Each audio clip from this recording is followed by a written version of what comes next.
Monster Hunter, pour beaucoup, c'est simplement un jeu où tu dois réguler l'écosystème et chasser des monstres. Mais aujourd'hui, je vais vous montrer pourquoi Monster Hunter est le paroxysme de ce que peut être un jeu vidéo. Pour commencer, qu'est-ce que Monster Hunter? Monster Hunter, c'est une série de jeux vidéo d'action où le joueur incarne un chasseur. Son but est de traquer, combattre et capturer de grands monstres dans des environnements variés. En les vainquant, on récupère des matériaux qui servent à fabriquer des armes et des armures toujours plus puissantes.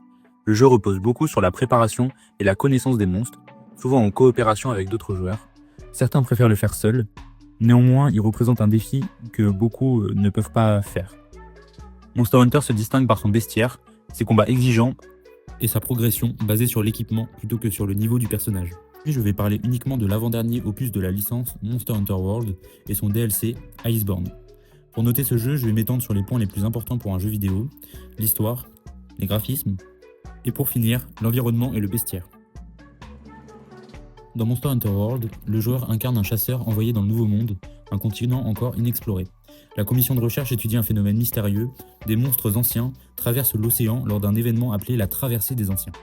Au fil des missions, le chasseur aide à comprendre pourquoi ces créatures migrent et découvre que tout est lié à l'équilibre naturel du monde. L'histoire mène à l'affrontement avec le Zora Magdaros, puis révèle l'existence du Xeno'jiva, un monstre né de l'énergie accumulée des anciens dragons. Le chasseur doit finalement vaincre cette menace afin de préserver l'équilibre du Nouveau Monde et de la nature. Dans Iceborne, une nouvelle menace apparaît au nord du Nouveau Monde, dans la région glacée du Givre éternel. Les chasseurs enquêtent sur un monstre mystérieux appelé Velkhana, un dragon ancien capable de contrôler la glace. En avançant, on découvre que le Velkhana n'est pas la vraie cause du déséquilibre, il fuit une menace plus grave. L'histoire mène alors au Shara Ijualda, un dragon ancien caché sous la glace, dont l'éveil bouleverse les écosystèmes. L'histoire est non seulement bien amenée, mais également intéressante avec des retournements de situation très intéressants. Je trouve simplement dommage que nous soyons envoyés en mission pour plus ou moins la même chose à chaque fois, c'est-à-dire vaincre la menace. La mission où nous devions escorter les érudits dans le désert des termites était une mission qui méritait de se répéter au moins une fois à mon avis. Je donnerai la note de 9,5 à l'histoire, sur 10. Le jeu est magnifique. Pour moi, Monster Hunter World et Iceborne sont beaux à couper le souffle. C'est un jeu magnifique qui nous met une vraie claque visuelle à chaque nouvelle zone. Chaque paysage, chaque biome donne envie d'avancer, d'explorer et de voir ce qui vient après. Les environnements contribuent vraiment à l'immersion et motivent à continuer l'aventure. C'est pour ça que je donnerai la note de 8,5 sur 10. Les graphismes sont super jolis, mais ça a été clairement amélioré avec Monster Hunter Wilds, avec une DA qui personnellement est préférable pour un jeu comme ça. Néanmoins, ça reste un très bon jeu qui est super joli et qui est vraiment incroyable à faire. On va venir tout de suite au dernier point, qui est pour moi le plus important et qui est vraiment l'élément principal du jeu. Pour ce dernier point, forcément, je parlais de l'écosystème et du bestiaire du jeu. Donc pour vous parler de l'environnement du jeu, je dois vous présenter la carte, qu'elle se scinde en 5 parties, 7 avec le biome d'Iceborne et le Fief Glorieux. Tous ces biomes sont une véritable prouesse de développement. Dès les premiers instants dans une zone, nous pouvons vraiment sentir que nous sommes superflus, que notre présence n'est pas utile. C'est l'atout majeur du jeu pour moi, Monster Hunter World n'a pas besoin du joueur pour exister.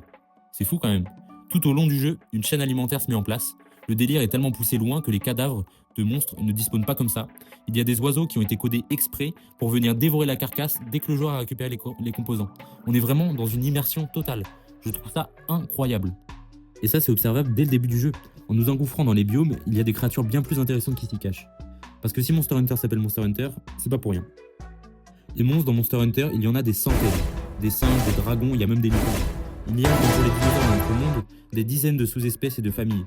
Pour autant, malgré la grande diversité d'espèces, il n'y en a que très peu qui peuvent se hisser au-dessus des autres. Si je devais faire une hiérarchie, on commencerait d'abord par les monstres de troisième ordre, comme le grand Jagra ou le grand Gyros. Je les appelle comme ça car c'est les premiers ennemis d'une zone et donc les moins forts. Ils ont une variété de patterns peu développés et n'ont pas un design mémorable. C'est d'ailleurs les monstres qui perdent le plus leur guerre de territoire. Ensuite, le second ordre, ce sont des espèces plus agiles, plus robustes, qui s'imposent clairement dans leur écosystème. On pourrait citer le Tobikadashi ou le Juriatodus, des espèces qui ont une place dans l'écosystème, mais qui n'en sont pas à la tête. Le premier ordre est les Apex. Le premier ordre, grosso modo, c'est un monstre qui pulvérise les autres, qui se présente comme un prédateur, qui a une place très haute dans la chaîne alimentaire, comme l'Anjanas ou le Diablos. Il y a au-dessus d'eux les Apex, ou les super prédateurs, qui sont précisément les rois de leur écosystème. Ils pulvérisent même les plus grands monstres de leurs environnements. L'exemple le plus parlant est le Ratalos, qui éclate des Anjanas pour le petit déjeuner. Mais c'est pas fini. Il y a encore au-dessus les dragons anciens. C'est un peu le fourre-tout de Monster Hunter, c'est-à-dire qu'il y a des bestioles légendaires surpuissantes, des singes Super Saiyan, une licorne paratonnerre ou un Mike Tyson sous mycose. Et encore au-dessus, les dragons noirs. Il y en a très peu, ils sont trop forts et sont liés à des événements comme l'incendie de la forteresse de Shrad, tombé en une nuit par un dragon détestant les humains et qui accessoirement le montre en forgeant des cadavres de chasseurs à son propre corps pour se renforcer. Bon, chacun ses délires, hein. Il y a aussi les 4 condamnés, mais on va pas tous se les faire non plus. Vous l'avez compris, Capcom, le studio derrière Monster Hunter, sont des experts dans leur domaine et si je pouvais donner une note au-dessus de 10, je le ferais. Pour résumer mon aventure sur Monster Hunter World, c'est le premier jeu vraiment histoire que j'ai fait. Avant, j'étais beaucoup plus dans les jeux en ligne et ça m'a vraiment ouvert à une catégorie de jeux que je ne connaissais pas. J'ai adoré me renseigner sur le jeu, en apprendre plus sur le lore, même si vous verrez si vous y jouez, il est très déconstruit et c'est très compliqué de trouver des informations. C'est pour ça que d'ailleurs je mets des pincettes sur les informations que j'ai données lors de cette vidéo. C'est très compliqué de se renseigner et pour autant c'est ce qui rend le jeu encore meilleur en fait. J'ai énormément aimé regarder des vidéos sur l'anatomie des monstres, leur origine, l'origine de leur nom, l'origine de leur développement. C'est vraiment quelque chose qui est super intéressant et que je motive les gens à faire. Pour terminer cette vidéo, je vais vous donner les 3 monstres que je préfère dans le jeu et ensuite la note finale. Donc c'est le moment où si vous voulez pas vous faire spoiler, bah, vous arrêtez ou alors vous attendez la note finale, comme vous voulez. En tout cas, si vous vous arrêtez maintenant, je vous conseille vraiment d'y jouer encore une fois. Et allez-y, foncez.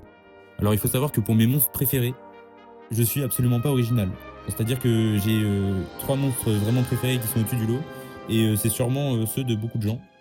Alors le troisième, je dirais le Kushala Daora. Alors c'est un dragon fait de bronze à moitié qui manie l'élément du vent. Alors ce que j'aime, c'est le design, parce que le combat est absolument atroce. Faut savoir que moi je joue vraiment marteau, double lame ou katana. Et les 3 armes, bah, elles sont plutôt chiantes à jouer contre un Kushala Daora. Ce qui fait que le design est incroyable, mais que le combat est absolument nul à chier pour moi. Voilà. Alors le deuxième, ça serait le Zinogre Stygien. Alors le Zinogre de base est très joli, attention. Mais le Zinogre Stygien, type dragon là, trop stylé, j'adore. Il est trop beau, il est trop classe. C'est un vrai combat compliqué. Je suis vraiment mort plein de fois. C'était le moment où je jouais beaucoup plus la grosse épée. Et c'était super compliqué. Mais j'ai adoré lui mettre des grosses bastos, le baiser, c'était trop bien. Et du coup, bah, c'est un super combat et c'est un super monstre, j'adore. Le top 1 pour moi c'est le Safujiva. Alors j'ai jamais réussi à le battre parce que moi je joue surtout tout seul. Et du coup bah j'ai jamais réussi.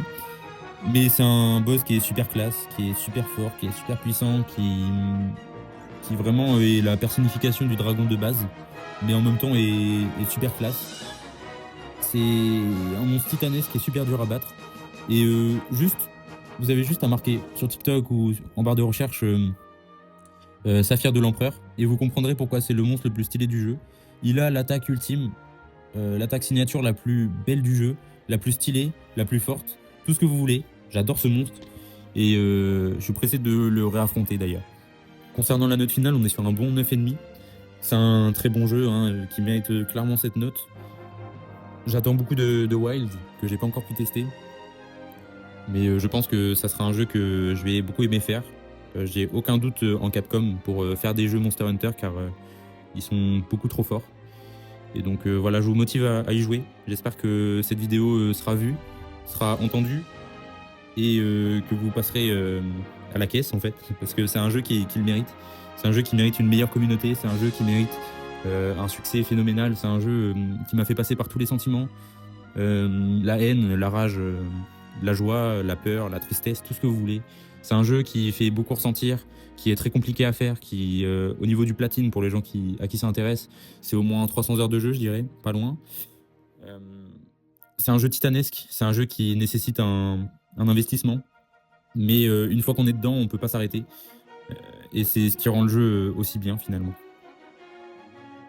Donc voilà ce qui conclut mon avis et mon test sur Monster Hunter World.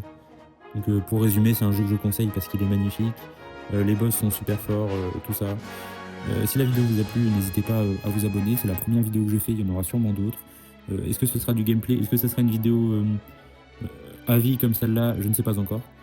Mais n'hésitez pas à me suivre parce que ça arrive très vite et très fort.